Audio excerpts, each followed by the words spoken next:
Hey y'all, hey. Welcome back to my channel. We are talking Real Housewives of Miami, episode 5, Miami Goddess. Alexia, meet... Alexa, ain't nobody talking to you, hush. Hush, child. Anyways, Alexia meets up. See, they be listening. They be listening. You can't, they listen. Because, wait, I know she responds to the English version and the Hispanic version. I didn't know nothing about it, okay? Because I didn't say Alexa, I said Alexia. And she responded. Now she ain't got nothing to say. Anyway, she meets up with a self-help professional to help her navigate what's going on in her life. If you ask me, Alexia is way too old. Or should I say, too mature in age. She's too mature in age to be dismissing red flags, baby. I'm 37 and I be calling flag on the play. Y'all look, I ain't got no wisdom. Flag on the play. I'm too old. We too old. Ain't we too old to be ignoring red flags and giving excuses for people behavior? Come on. You got me beat at least 15, 20 years, sis.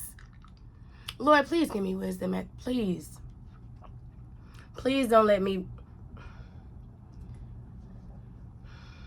Okay. Baby, I call every flag on the play. Traveling. You ain't conditioning. You ain't taking it serious. I need you on the defense. I need you on the defense, baby, please. I say it all. You better say it. I say it. Now we with Lisa and Jody, and they recap what Larsa said about them. I mean, you do kind of see Jody coming in. However, I feel as though if that's the narrative that the producers want to paint of him, it's going to show that light. I don't know no woman who do have a man and they don't step in at certain times of the situation because they're protective of their woman. So him speaking for her in the background by correcting something that happened, I see nothing wrong with that. But at the same time, I'm not on the conference calls that Larsa is on and, you know, things like that. I don't know to the extent. But if Lisa okay with it, then shit, like, it's not your problem. Larsa, wasn't you taking Marcus everywhere with you? Because you put him on the show. All right. And then y'all went and did Traitors together.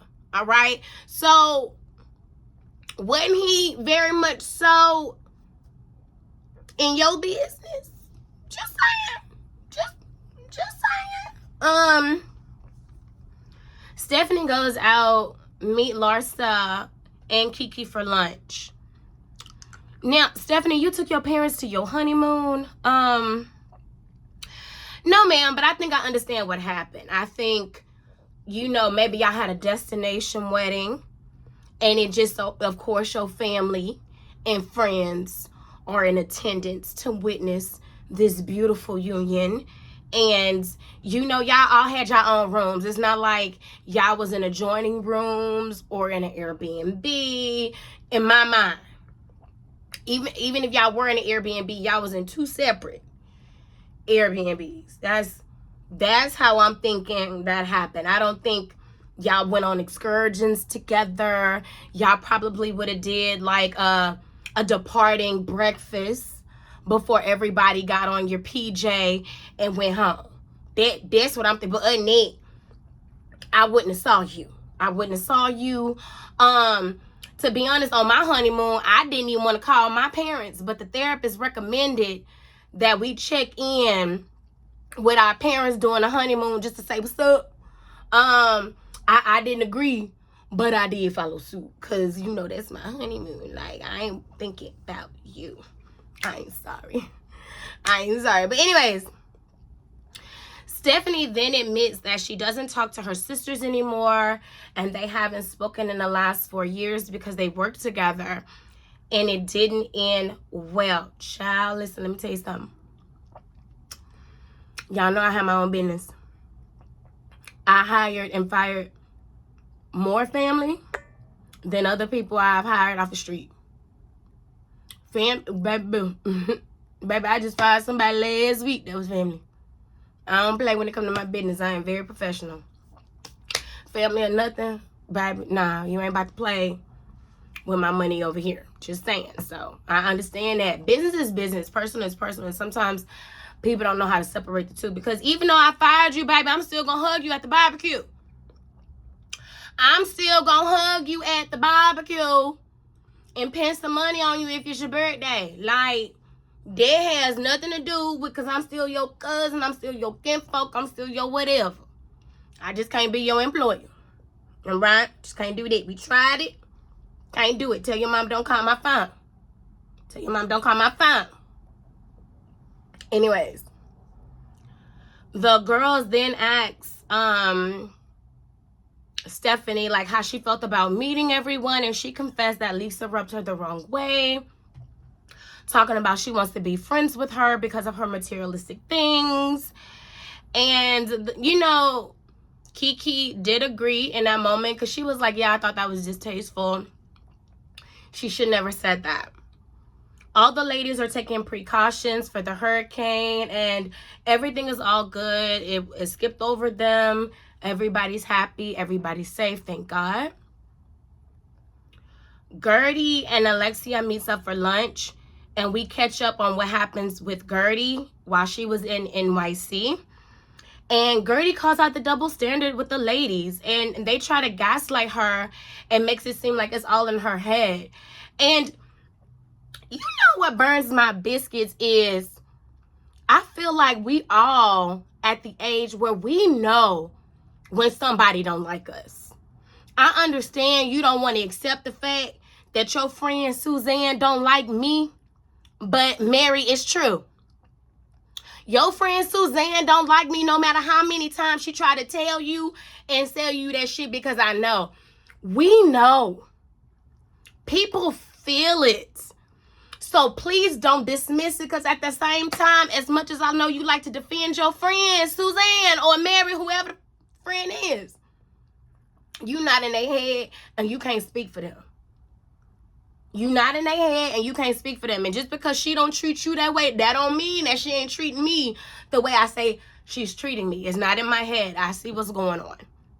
And I'm glad that Guerdy said something about it. And she said the same thing. Like, you do it. Ain't nobody saying nothing about you.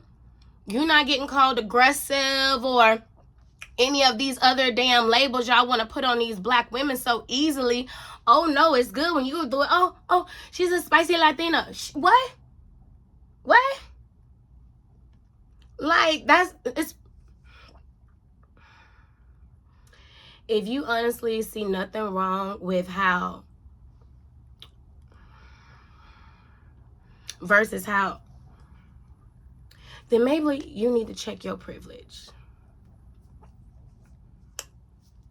Because it's a clear distinction. And I'm not saying that just because I'm a black woman, especially a dark-skinned black woman, okay? I'm saying it because it's like, you can clearly see it. Like, you can see it. You can definitely see it, right? It's not like they're trying to hide it in no type of way, form of fashion. You clearly see what we're looking at. We're watching the same show. I also dislike how you women are overlooking the fact that this white woman got so upset and she assaulted this black woman with water, all because she said, be quiet. Not shut up, not girl bye, bitch please, no cursing, be quiet. And that caused such an emotional ruckus in you that you had to okay, so we come back from break, and I'm sorry. Y'all, I really don't care about Kiki's storyline. I do not care. Excuse me. I don't care about Kiki's storyline. So in future references and future videos, baby, I might be skipping over her. Her and the Julia. I don't like Julia. I'm going to get to date in a minute, but I'm not interested in Kiki's storyline. I'm sorry. I'm just not. But her son is handsome. Her son is very handsome. They meet up with Larsa to go play the putt-putt golf. And Kiki says her son never met Larsa. Now, I thought they was friends for some years. How Larsa never met your son, but, you know, I mean, you know all her cheering. You been to her house. So, you know, is it one of those type of friendships where you're more of a friend to her than she is to you? Is it an unbalanced friendship? We'll circle back to that later. We'll circle back. Kiki, I also don't think your son was joking about being hazed. I think he realized what he said was illegal for them to be doing to him on that college campus, and the clubs would have got kicked off, suspended, and other measures would have been taken. Yeah, taken. Other measures would have been taken. All right? Because you're not supposed to haze on college campuses no more. Did y'all not just see that story of them cute dogs down in Louisiana? Baby, they don't play about that hazing. But he realized what he was saying. If you asked me and he caught it in that moment, he had to take that off screen. He had to retract that immediately, or he was going to get kicked off them clubs. And to be honest, they might still kick him out. They might still kick him out. I would. I ain't gonna lie. I would. They talk about Kiki's dad. She calls him. Larsa coach her through it. It's all good. Now, is it me, or did that whole scene with Stephanie and her husband, when they went down to the condos with the dogs, did they seem fake or forced to y'all? Because that seemed like terrible acting. It read terrible acting all across the scene. Like, girl, bye. But that conversation she had with him later on in the lobby about her sisters, now that part I believe. That part I believe. But that with the girl and your reception, y'all all was horrible. Horrible with the acting. Horrible. Oh my God, if y'all hear my stomach, I'm so sorry. I just did an extremely cardio workout, and I think that she would be talking like this. So let me go ahead and wrap this up. Guerdy and Julia meet up for dinner, and Guerdy looks damn good. I mean, Guerdy look good, baby. Guerdy look good. Now, Julia, why you mad? Guerdy should be the maddest. Guerdy should have walked in with the stank face, the attitude already on 10. Guerdy walked in like a high-class lady. Makeup did, body tea, outfit just on everything. Come on. She sat down and paid you. Like, she still spoke. You act like you don't want to get up. And you invited her. You invited her, and you what the see that right there? I ain't gonna lie. See, this is why I say I need to probably call Guerdy, and she need to teach a master class in class, and I promise you I'll pay $99.99 for it. I promise you I will, Guerdy. Because I have not yet reached that level of maturity that once I sit down, you get it started, and then I'm going to stay right there. See, right there, that I would have been like, you know, I think maybe right now is probably not the right time for us to continue on this conversation, because it seems like we're still on emotions. So thank you so much for inviting me. Let me pay the check for your drink, and I will contact you when I'm ready to continue on with this discourse. Because that right there, y'all, I'm so serious. That would have rubbed me the wrong way. How I would have been received once I sat down at the table.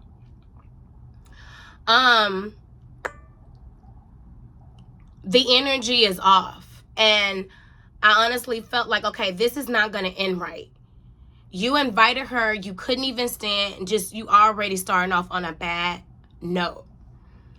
And I feel like you're getting real comfortable with texting, Julia. You're texting people conversations that should be had in person or on the phone. Like, meaning you need to pick up. That texting, that ain't working. I feel as though people hide behind that a lot. Nah, we grown. Me women. You can call me. Matter of fact, I prefer you to pull up. I would have been pulled up on a lot of grown women if it wasn't for the fact that I thought they weren't going to call the police. But you got my name. You got my number. You got my address. Baby, come pull up. I have a nice little spread for us, some drinks. And I wouldn't mind talking it out. That I feel as though that's what a real woman too, but we got to put it all on tape. Don't BS me. Don't try to gaslight me, Julia, the way you try to do Guerdy.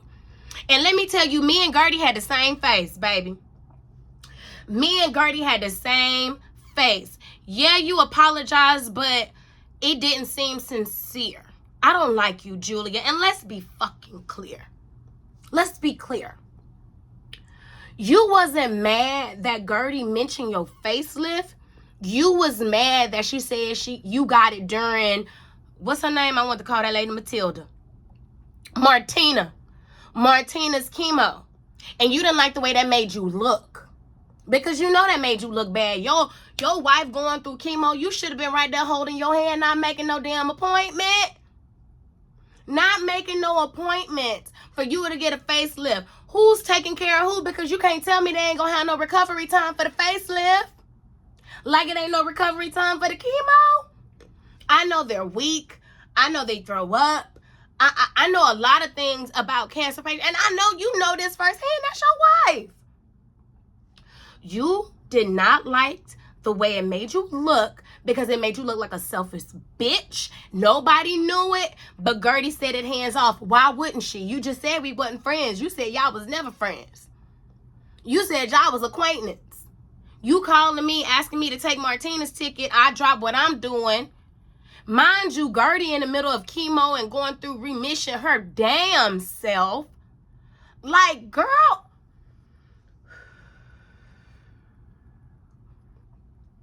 Baby, when I tell you me and Guerdy had the same face, and I'm glad she stood on everything that she stood on. I am so good on you, Julia. I don't want to talk about you no more. To be honest, you ain't even worth the mention.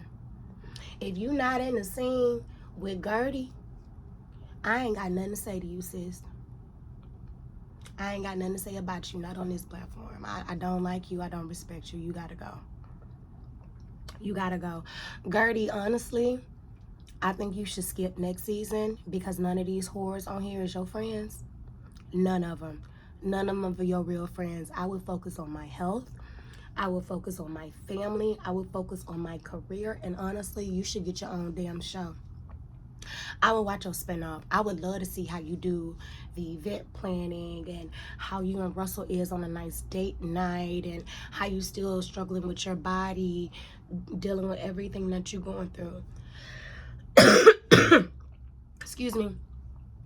I want to see you shine bright like a diamond, Kiki. I want to go see your family. I want to see the high school you and Russell met up at. I want to see how your family and Russell family integrate doing a nice barbecue kickback. That's what I want to see, Guerdy. We need a nice little 8 episodes. I want to see you and the boys go on vacation with Russell. I want to see all that. I want to see if Russell be cranky. Is he still a fireman? I want to see if he be cranky after he come home from work. Because don't they be working like 24, 36-hour shifts? I dated a fireman like back in the day. So I can't remember. It was a long time ago. No, but I will watch that spinoff, Guerdy. I hope you get it. But fuck these women. And, you know, I would say fuck this damn show. But when I say fuck the show, not the network, because I still think you should get a deal with Bravo. And I think you should do your own show. And I think it would be really, really good. I would eat that up. Baby, can I say how beautiful Alexia looked in that white gown? Oh my gosh, she looks amazing. Marisol looks amazing. Larsa looks regular. Like, to me, it's nothing about her look that give goddess. She just found something in the closet and just did that with a nice braid, put some butterflies in it, and called it a day. It was nothing about her outfit that gave goddess. And I love Kiki's dress, but I think she could have did better too. Now, I really couldn't see nobody else dressed. I couldn't see Guerdy's and, you know, all the rest of the ladies. I'm not sure how they look. I hope we get to see it next episode. So then they sitting there, right? And they try calling Lisa because Lisa is like late. And everyone is very much over it at this point, as they should be. It's like rude. And to be honest, I cannot believe y'all waited over 2.5 hours for this woman. I would have been gone. I would have been gone after 30 minutes max. Now, Stephanie, girl, you just got here. Stop it, baby. Everybody in every girl group talk about dicks. I haven't been to one female interaction group setting where sex didn't come up and dicks weren't mentioned. Hell, even in the book club. Even in the book club, we would talk about the sex scenes in the book. Like, we talk about dick. Who don't talk about dick? We don't talk about dicks. Stop it. Stop it. We too grown. Come on now. Come on. Whatever. And can I just say, even though Lisa showed up 2.5 hours late, and I'm not dismissing that, baby mama understood the assignment. She looks damn good. But baby, Stephanie was on her ass and immediately calls her out for being late. And Lisa calls her rude for calling her out on it. Wait, now I want y'all to pay attention how everyone agreed with what Stephanie did. How Stephanie said everything that they wanted to say, but how they was quiet as a church mouse on the bus while Stephanie was doing it. Now, y'all been putting up with this shit for 13 years. Y'all her friends. Y'all hate that she being late. Marisol, you say somebody needs to wring her neck, right? But yet, not one of y'all said nothing to let her know, like, hey, you know, not one of y'all thought to check her behavior over the last 13 years. That brings me to a real life story, right? I don't like that either. I told y'all that last episode, baby. Don't be late on me. And it's rude. It is really rude. Like, how are you so upset that I'm calling you out on your tardiness, but you don't even see that your tardiness is the issue or the reason why I'm upset? Everybody knows that's disrespectful. And I understand that your friends here give you grace, but I don't know you like that. I ain't got to give you grace. I ain't got to give you grace. It's rude, and I shouldn't have to pay for it. I got shit to do. I got shit to do. So while your friends and your family is making excuses for your behavior, I'm gonna eat. And if I gotta go, I gotta go, because I was here on time.